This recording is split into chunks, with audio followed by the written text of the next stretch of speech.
আল্লাহর নবী রাহমাতুল লিল আলামিন যেই দিন রাসূলুল্লাহর নূর মুবারক আম্মা জান হযরতে আমিনা রাদিয়াল্লাহু তাআলা আনহা ওনার গর্ভের মধ্যে আসবেন, আল্লাহর নবীর আব্বা জান খাজা আব্দুল্লাহ আম্মা জান আমিনার শাদী মুবারক হলো। এই শাদীর পরে রাসূলুল্লাহ সাল্লাল্লাহু আলাইহি ওয়াসাল্লামের নূর মুবারক আল্লাহ সমগ্র কায়নাতের সৃষ্টির আগে সৃষ্টি করেছেন। জাবের রাদিয়াল্লাহু তাআলা জিজ্ঞেস করলেন, নবী গো, আল্লাহর নবী আল্লাহর সর্বপ্রথম কি সৃষ্টি করেছেন? তখন জাবের রাদিয়াল্লাহু তাআলা আনহুকে নবীজি বলেন, আল্লাহ রাব্বুল আলামিন সমগ্র কায়নাত সৃষ্টির পূর্বে আল্লাহ তোমার নবীর নূরকে সৃষ্টি করেছেন। সুবহানাল্লাহ। আল্লাহ বলেন, কদ জাআকুম মিনাল্লাহি নূর, তোমাদের কাছে একটি নূর এসেছে, ওয়া কিতাবুম মুবিন, এবং সুস্পষ্ট কিতাব এসেছে। এই নূর মুবারক আল্লাহর নবীর আব্বাজান খাজা আব্দুল্লাহ এবং আম্মাজান আমেনা খাতুন ওনাদের শাদী মুবারক হলো। শাদী মুবারকের পরে যেই রাত্রিতে আল্লাহর নবীর নূর মুবারক খাজা আব্দুল্লাহর কপাল থেকে আম্মা জানের পেট মুবারকে আসবেন, সেই দিন সমগ্র কুরাইশবাসীর মধ্যে যেখানে যত কীট পতঙ্গ ছিল, যত জীবজন্তু ছিল, এরা কথা বলতে শুরু করলো। এতদিন পর্যন্ত বাঘ কথা বলতে পারে না, এতদিন পর্যন্ত শৃগাল কথা বলতে পারতো না, এতদিন পর্যন্ত সমুদ্রের মাছ কথা বলতে পারতো না। যেই রাত্রিতে ইমামুল আম্বিয়ার নূর মুবারক আম্মা জানের গর্ভের মধ্যে আসবেন, সেই দিন সবাই কথা বলা আরম্ভ করে দিয়েছে। আল্লাহু আকবার। আল্লাহর নবী রাহমাতুল লিল আলামিন বর্ণনা করেন, সেই দিন সমগ্র কুরাইশবাসী এদের জীবজন্তুগুলি কথা বলতে আরম্ভ করলো। একজন আরেকজনকে সুসংবাদ দিচ্ছে, পশ্চিম প্রান্তের প্রাণীগুলি পূর্ব প্রান্তে চলে যাচ্ছে। এভাবে একে অপরকে সুসংবাদ দিতে লাগলো।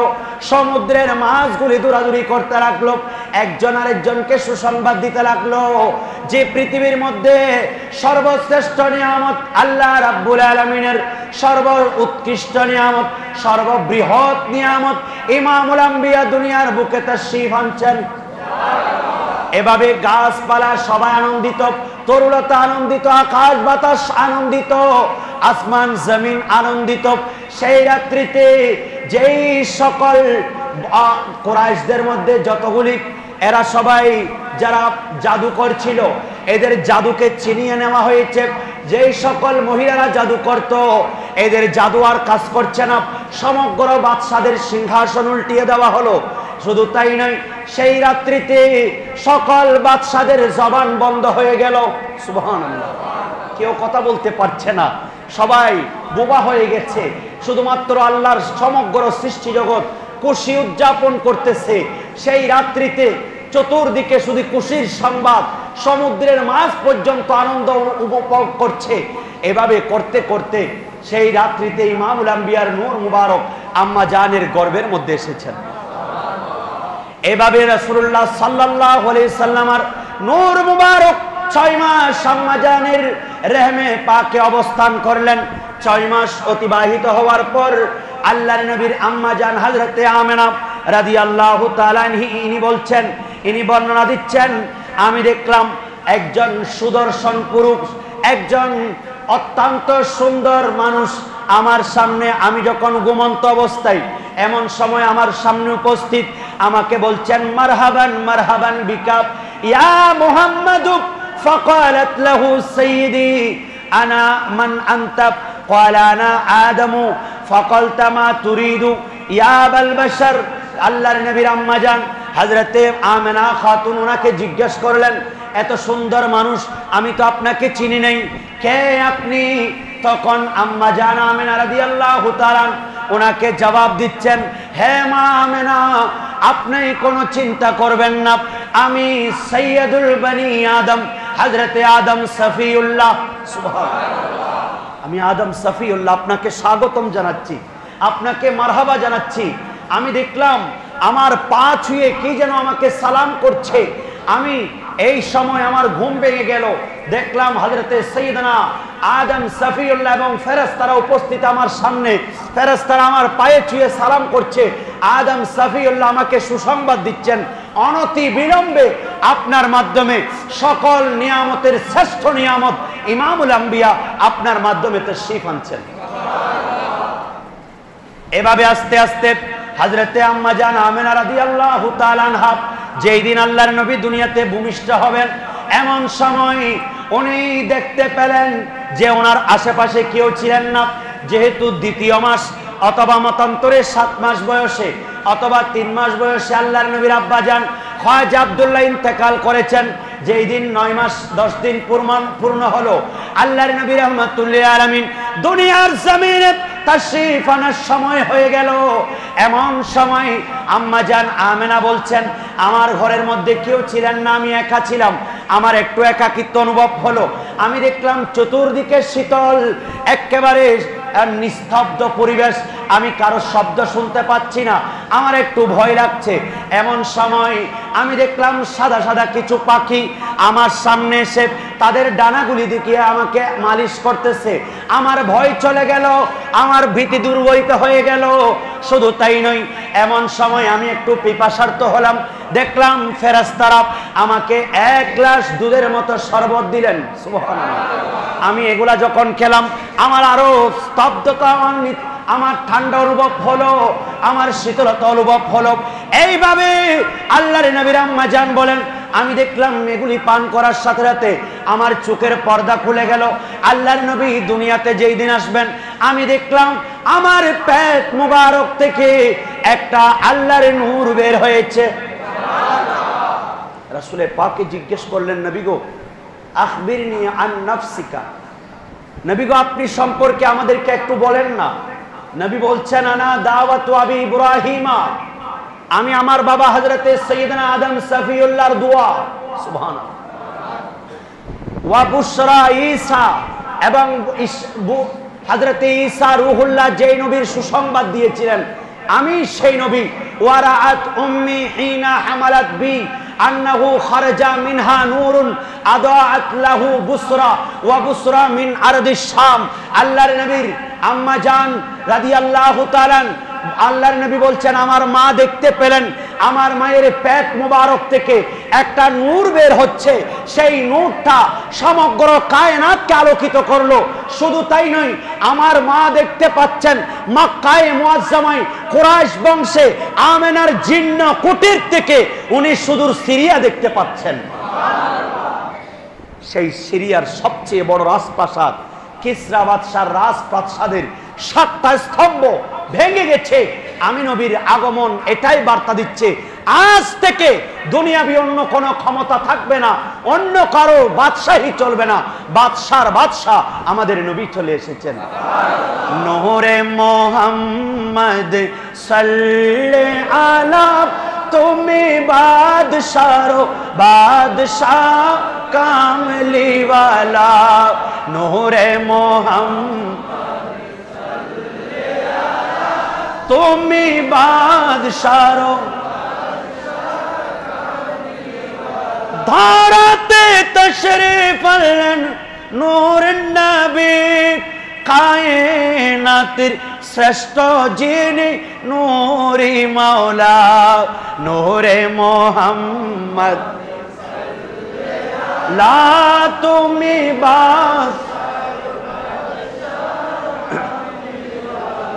আল্লাহর নবী রাহমাতুল্লিল আলামিন বর্ণনা দিচ্ছেন, আমার মা দেখতে পেলেন সমগ্র কায়নাতের, আমার মায়ের চোখের পর্দা উঠে গেল। আমার মা কায়নাত দেখতে পাচ্ছে, আল্লাহর নিয়ামতগুলি দেখতে পাচ্ছে। আমার মা দেখতে পেলেন কতগুলি লম্বা লম্বা মহিলা, যাদেরকে খেজুর গাছের মতো লম্বা, তাদেরকে জিজ্ঞেস করলেন, আপনারা কারা? একজন বললেন, আমি ঈসা রূহুল্লাহর মা হযরতে মারিয়াম। আরেকজন বললেন, আমি ফেরাউনের স্ত্রী আসিয়া। আরেকজন বললেন, আমি হযরতে হুরহিল মা।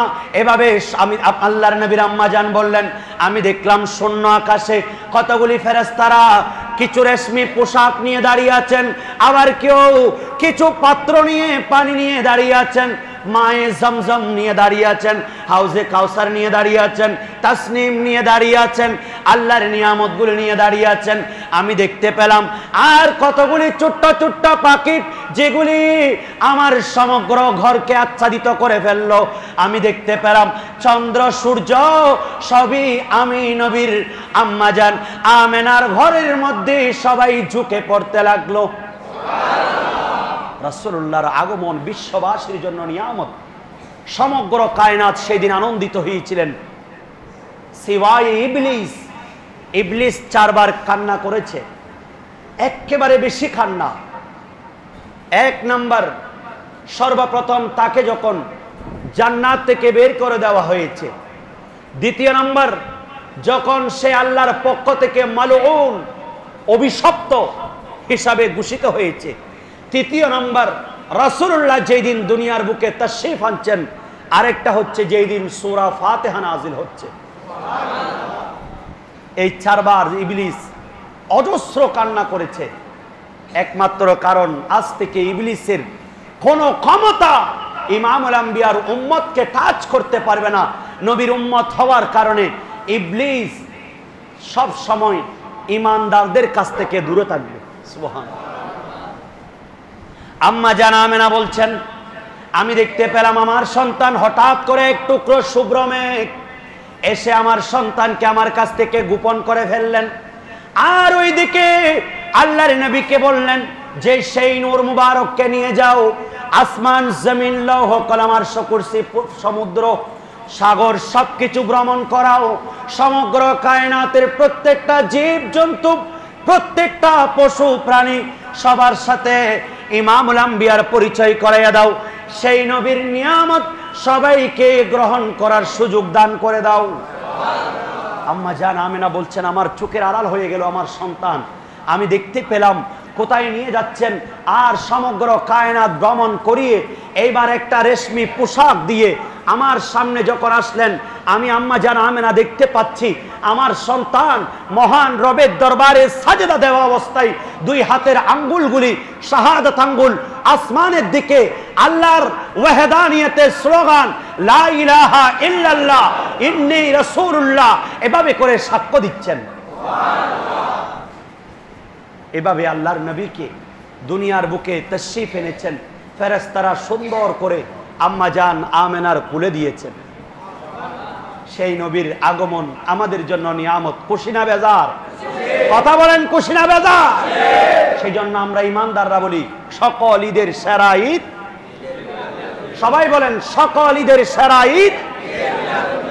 এটা আমরা এমনিতে বলি না, কোরআন হাদিস যদি রিসার্চ করেন, ঈদুল আজহা, ঈদুল ফিতর, জুমার দিন, ঈদের দিন, এগুলো আগে ছিল না। এগুলা সব ঈদ পেয়েছি শ্রেষ্ঠ নবীর ঈদের কারণে।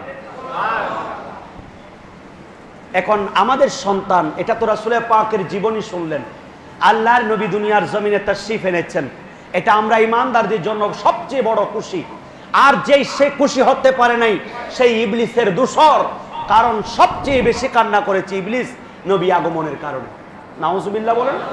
সেই জন্য রাসূল পাকের আগমনে খুশি হওয়া এটাও ইবাদত। রাসূল পাকের আগমনে জুলুস করা এটাও ইবাদত।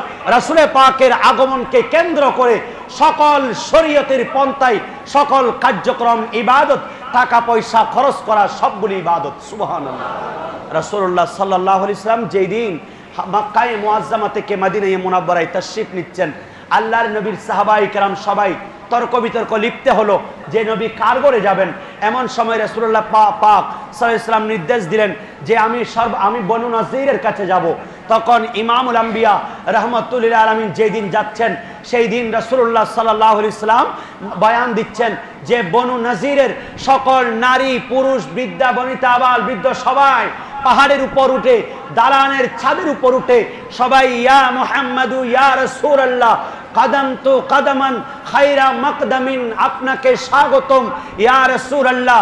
তালাআল বদরু আলাইনা মিন সানিয়াতিল ওয়াদা ওয়াজাবা শুকরু আলাইনা মা দাআ লিল্লাহি দাই বলে আমার নবীর জুলুস করেছেন। সেই জন্য এটা ইমানদারের করণীয়। যেই দিন কায়নাত জুলুস করেছে, যেই দিন সৃষ্টি জগৎ জুলুস করেছেন, যেই দিন সমুদ্রের মাছ জুলুস করেছেন, সেই দিন ইমামুল আম্বিয়ার উম্মত কি বসে থাকতে পারে? সেই জন্য যেখানেই জুলুস হয় সেখানে অংশগ্রহণ করে নবীর প্রেমের পরিচয় দিবেন। কিয়ামতের ময়দানে আল্লাহর কসম এটা আপনার আমার নাজাতের ওসিলা হবে। আমিন বলেন। আমাদের সন্তান সম্পর্কে আমাদের করণীয় কি? ইমামুল আম্বিয়ার দুনিয়াতে তাশরীফ আওয়ানের শিশু জীবন আমি আলোচনা করলাম। এবার শোনেন, একজন শিশু আমাদের ঘরের মধ্যে যখন জন্মগ্রহণ করে আমাদের জন্য করণীয় কি, রাসূলুল্লাহর শিক্ষা কি? আল্লাহর কোরআন বলছেন, বিসমিল্লাহির রাহমানির রাহিম, ইয়া আইয়ুহাল্লাযীনা আমানু কু আনফুসাকুম ওয়া আহলিকুম নারা। সুবহানাল্লাহ। আল্লাহর নবী রাহমাতুল্লাহি আলাইহি উম্মতদেরকে সতর্ক করছেন। আল্লাহর কোরআন বলছে, ওই হো বিলাপ, ও হে ইমানদারগণ, তোমরা সবাই নিজেদেরকে এবং পরিবারদেরকে জাহান্নামের আগুন থেকে তোমরা হেফাজত করো। নিজেদেরকেও আগুন থেকে রক্ষা করো, জাহান্নামের ধাউ দাউ লেলিহান আগুন থেকে তোমাদের পরিবারকেও রক্ষা করো। সুবহানাল্লাহ বলেন। আল্লাহর কোরআন বলছে, ওয়াকুদুহান নাস ওয়াল হিজারাতু আলাইহা,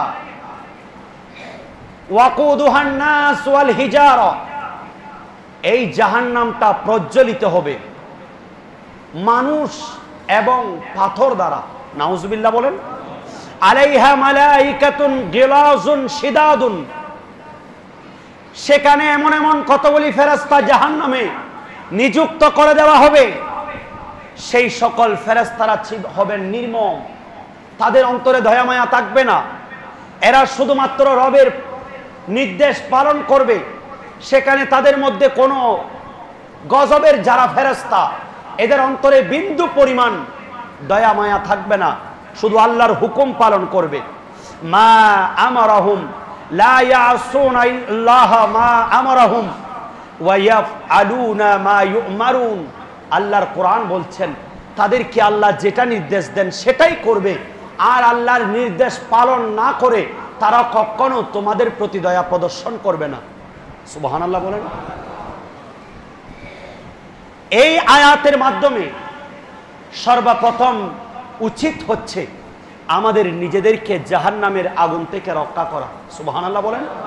আর দ্বিতীয় নম্বর, এটা হচ্ছে আমার পরিবার পরিজন, আমার সন্তান, আমার স্ত্রী, আমার কন্যা, আমার ভাই, আমার পরিবার, আমার আত্মীয়, আমার যাবতীয় আপনজন, তাদেরকেও জাহান্নামের আগুন থেকে বাঁচানো, এটাও আল্লাহর নির্দেশ।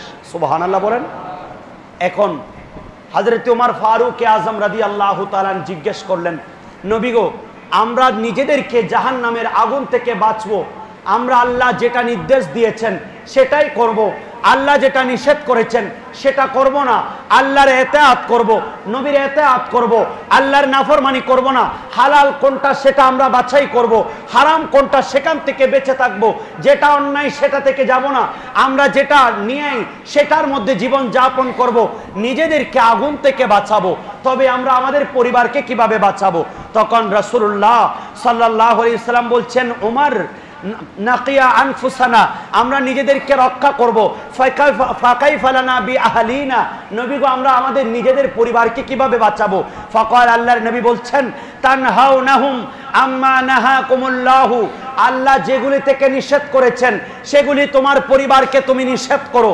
আল্লাহ যেগুলি করতে নিষেধ করেছেন, আল্লাহ যেই নির্দেশগুলি তোমাদেরকে দিয়েছেন, যেগুলি না করার জন্য আল্লাহ কর্তৃক নির্দেশিত, এগুলি তোমার পরিবারকে বুঝাও, তাদেরকে আদেশ দাও, তাদেরকে অনুরোধ করো, তাদেরকে তুমি এগুলা থেকে বেঁচে রাখো। শুধু তাই নয়, আল্লাহ ওয়া তা'মুরুনাহুম বিমা আমার আল্লাহ, এবং আল্লাহ যেগুলি তোমাদেরকে নির্দেশ দিয়েছেন এগুলিও তারা যাতে পালন করে, এই জন্য পরিবারকে এগুলি করার জন্য উৎসাহিত করো। তাহলে আমাদের সন্তান সন্ততির উপর আমাদের কর্তব্য আল্লাহ কর্তৃক নির্ধারিত। এই জাহান্নামের আগুন, এটা ধাউ ধাউ করে লেলিহান আগুন জ্বলছে, আর এটা জ্বালানো হবে মানুষ দ্বারা, মানুষ মানে কাফের দ্বারা। সেই দিন সেখানে কোনো উন্নত মানের গ্যাস নয়, উন্নত মানের কোনো লাকড়ি নয়, উন্নত মানের কয়লা নয়, বরং রব কর্তৃক নির্ধারিত আগুন, দুনিয়ার আগুনের সাথে সেই আগুনের কোনো সাদৃশ্যতা নাই। সেই আগুনকে জ্বালানো হবে কাফের, মুশরিক, বদকার এবং পাথর দ্বারা। সেই পাথরগুলি যেগুলি দিয়ে মূর্তি বানানো হয়েছে, যেই পাথরগুলি ভূত, যেই পাথরগুলি আগুনে জ্বালানো হয়েছে, যেই পাথরগুলিকে মূর্তি বানিয়েছে, সেই পাথরগুলি দ্বারা সেই দিন জাহান্নামের আগুনকে প্রজ্বলিত করা হবে। বলেন নাউজুবিল্লাহ। আল্লাহ এটাই বলছেন যে তোমরা তোমাদের পরিবার পরিজনকে তোমরা এই জাহান্নামের আগুন থেকে রক্ষা করো, কারণ সেখানে এমন কতগুলি ফেরেশতা নিযুক্ত করে দিবেন যাদের অন্তরে বিন্দু মাত্র দয়া নাই।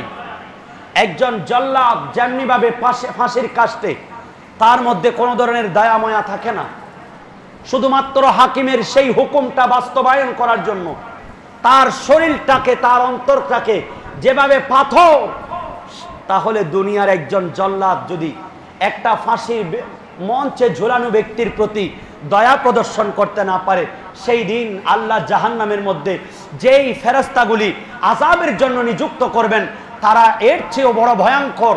এদের মধ্যে বিন্দুমাত্র দয়া নাই, শুধুমাত্র রবের নির্দেশ পালন।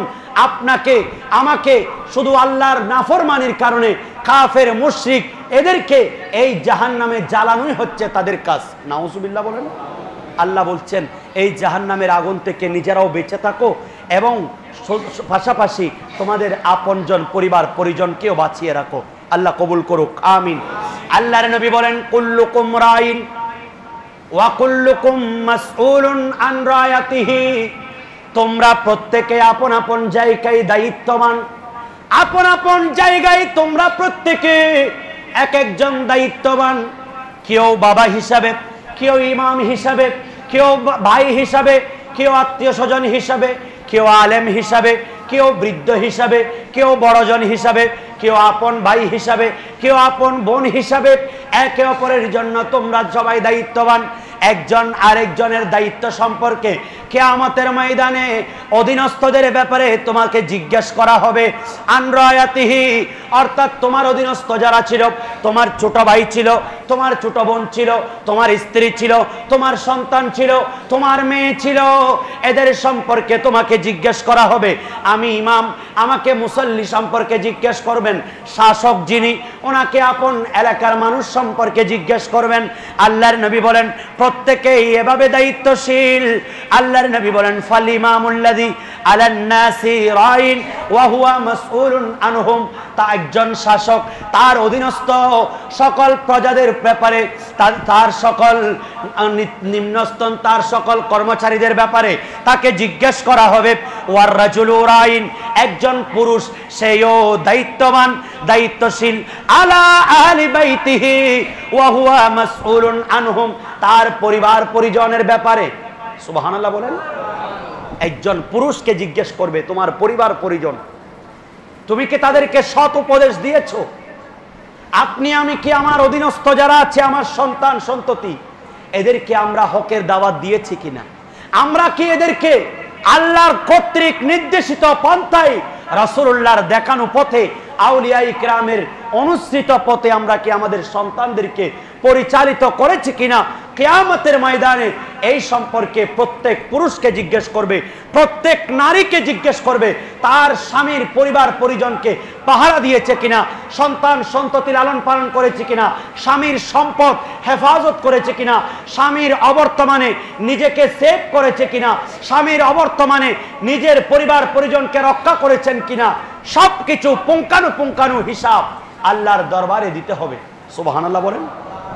এটাই আমাদের সন্তানের করণীয়। রাসূলুল্লাহ সাল্লাল্লাহু আলাইহি সাল্লাম যেই দিন হযরতে হালিমাতুস সাদিয়া রাদিয়াল্লাহু তাআলা আনহা উনি সর্বপ্রথম দুধ পান করাচ্ছেন, সেই দিন আম্মাজান হযরতে হালিমাতুস সাদিয়া রাদিয়াল্লাহু তাআলা ডান স্তনের দুধ আল্লাহর নবীকে খাওয়াচ্ছেন, বারবার দিতে যাচ্ছেন বাম স্তনের দুধ পান করাতে, কিন্তু নবী মুস্তাফা খাচ্ছেন না। পরবর্তীতে দেখলেন যে রাসূল পাক সাল্লাল্লাহু আলাইহি সাল্লাম যেই স্থানের মধ্যে মুখ দিয়েছেন সেটা হযরতে হালিমাতুস সাদিয়ার নিজের ঘরের একটা সন্তান ছিল, তার নাম আব্দুল্লাহ।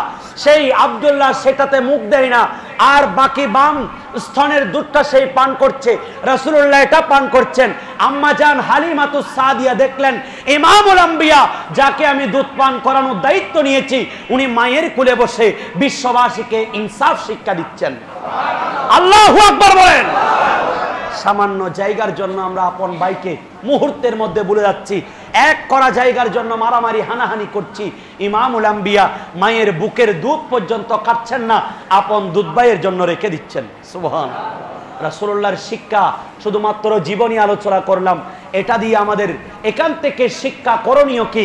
আল্লাহর নবী রাহমাতুল লিল আলামিন বলছেন, একজন হকুল ওয়ালাদি আলাল ওয়ালিদি, একজন সন্তানের উপর তার মা বাবার হক হচ্ছে আইয়ুহসিনা ইসমাহু, জন্মের সাথে সাথে ওই সন্তানকে একটা সুন্দর নাম দেওয়া।